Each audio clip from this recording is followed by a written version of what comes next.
Brutal Barracuda, a Sniper Elite channel. Hey guys, welcome back to the channel. So a few days ago, Rebellion released the latest gameplay trailer for Sniper Elite VR, and they also revealed the release date.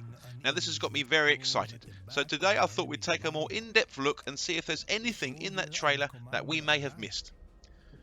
But before we get into that, I want to quickly go over what we have already learned about the game based on what has been revealed in the 2 years since its announcement, bearing in mind much can change in 2 years.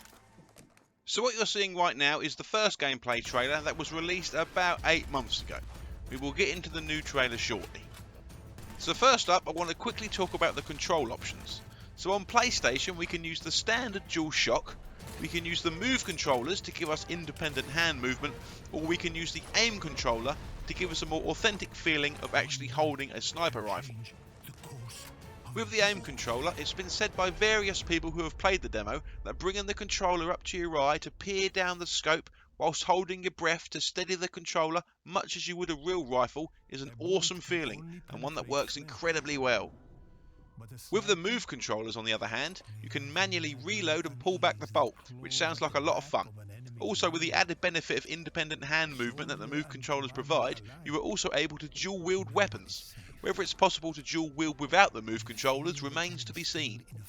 With the Aim controller, and most likely the DualShock, you are able to choose between free movement or teleportation. But with the Move controllers, I imagine it will be strictly teleport movement as there are no analog sticks on the Move controllers. Personally, I would very much like to play the game with independent hand movement as well as free movement. So I predict the PC will likely have the best gameplay for me because the VR controllers I've seen for PC have independent hand movement like the Move controllers, but they actually have analog sticks for free movement as well. Now I have no idea how the PC controls are going to work, but if it lets us have independent hand movement and free movement at the same time, that would be awesome. Whether or not that is the case, I don't know. Now all I know for sure is I personally don't have VR on PC. I only have psvr, so I wouldn't be able to do it anyway. But I do have the added benefit of the Aim controller, so it is swings and roundabouts I guess. We'll have to wait until launch to really see which control style is best. During the demo that was available to play at certain events 2 years ago, there were only 3 difficulties available: Cadet, Marksman and Sniper Elite. Whether or not they have since added an authentic mode, I don't know. The story is written by Tony Schumacher, who is a British author of the John Rossett trilogy of World War II novels. Now funnily enough, a better story was one of my top 10 things I want to see in Sniper Elite 5, so hopefully the fact that they have a proper author on the case, we'll get to see a solid story, so I'm excited to see how that unfolds.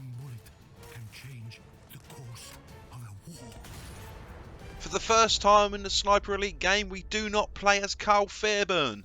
We play as a member of the Italian resistance in Italy during World War II, so the same setting as Sniper Elite 4. I am really hoping and praying to the gaming lords that our new protagonist crosses paths with Carl at least once. I mean, come on, it has to happen, surely. Maybe a section where we're about to be executed by an officer, when suddenly the officer's head gets blown away, and we turn to see Carl up in a bell tower, give us a cheeky nod before disappearing into the night. On PC, Sniper Elite VR supports the Valve Index, the HTC Vive, the Oculus Rift, as well as Quest 1 and 2. Okay, so all of that you would likely already know if you've been following Sniper Elite VR at all, and that's all good and well, but what's new? Well, before we get onto the new trailer itself, if we take a look at the description on YouTube, it reads, take on a new explosive standalone campaign with 18 replayable missions and hours of thrilling gameplay. At first this sounds great. I mean, Sniper Elite 4 only shipped with 8 missions, and 4 DLC missions were made available later for a total of 12 missions, but Sniper Elite VR has 18 missions? Sounds too good to be true. This makes me think the missions will be considerably smaller. Also, if we go back and look at the footage of the demo made available at EGX 2 years ago, we can see that the demo played could be completed in just a few minutes. Now a few things to remember, that was 2 years ago, and that was a very early build. And also it was just a demo to give you a taste of what is to come, and was almost certainly just a section of a much larger mission. But one thing I'm pretty sure of is we won't see levels the size and scope of Sniper Elite 4. I don't think. But this is just my opinion. Hopefully I'm wrong and the levels are huge. Unfortunately, the description doesn't mention how many hours of gameplay we're going to get out of this game. We'll just have to wait and see. Now, I'm not 100% sure, but it's looking like this is a strictly single player affair, so hopefully the resources that could have gone into a multiplayer were instead put into making the single player campaign bigger and better.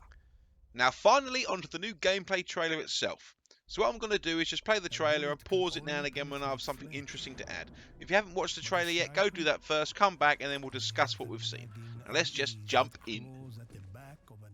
Rated M for mature.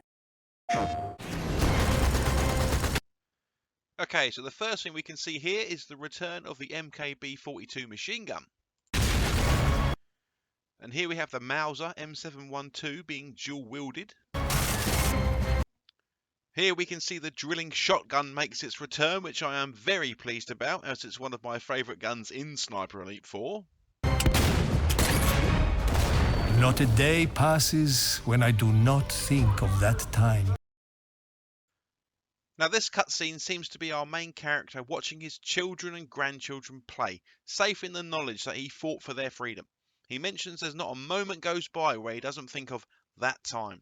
This makes me believe the story will be told from his perspective as an old man. Also the fact that we look down in a moment to see his old wrinkled hands.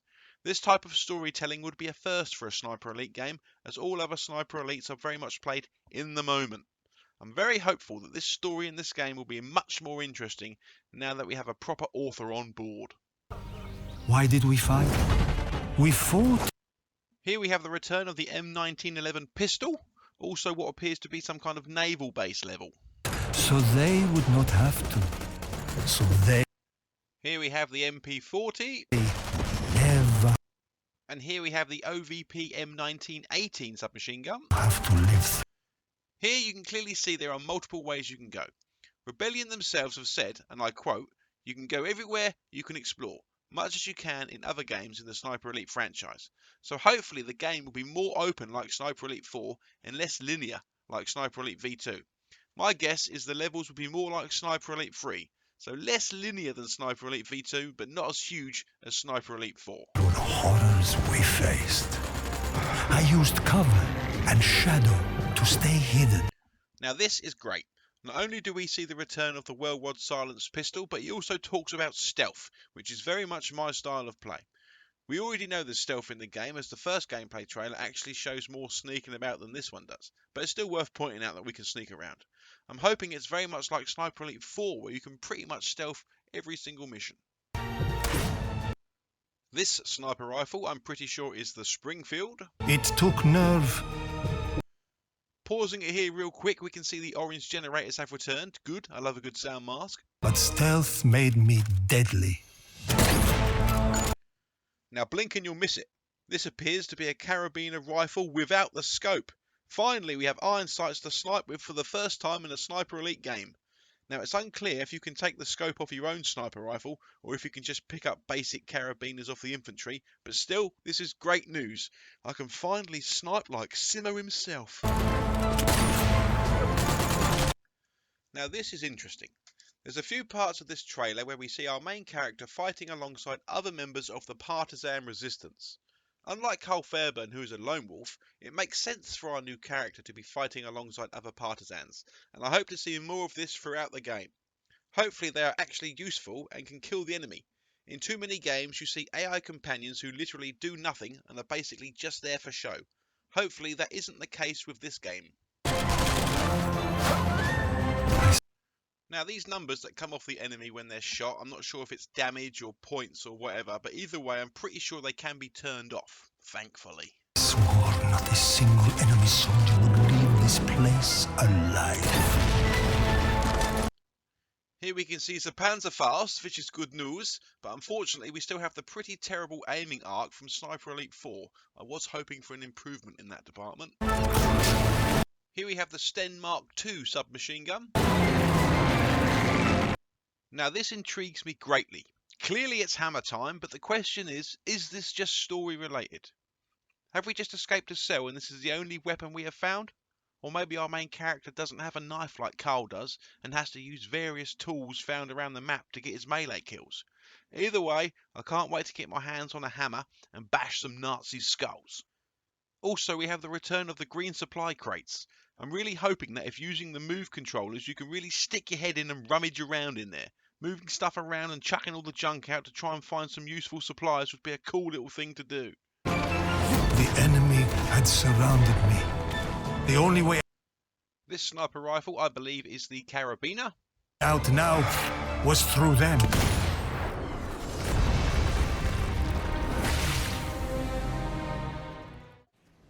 And there we have the release date, July the 8th, which is honestly not very far away at all. I'll be honest, I'm excited for this game. I know there's a lot of people out there who just want Sniper Elite 5 and couldn't care less about VR games, which is fair enough. But for me, I'm excited to see what VR can add to Sniper Elite. I bought my PSVR headset over 2 years ago after they first announced the game, and I've been waiting patiently ever since. And soon my patience will be rewarded. Now, my biggest disappointment so far out of everything I've seen on this game is definitely the floaty hands. I am not a big fan of floaty hands. I know I've seen some videos of VR games where they put the arms in. It looks miles better. So it's a shame they didn't put arms in on this game. I'm sure there's probably a reason, some technical reason. It's much easier just to have floaty hands. But I would have much preferred arms. Then again, you can't have it all, so it's only a minor thing. Well, anyway, I hope you enjoyed the video. If there's anything I didn't spot in the trailer, and you did, let me know in the comment section below. Also, hit that like button if you enjoyed this video. It really does help my channel to grow.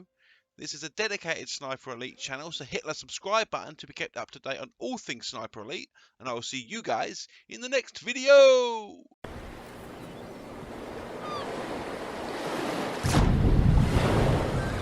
Brutal Barracuda, a Sniper Elite channel.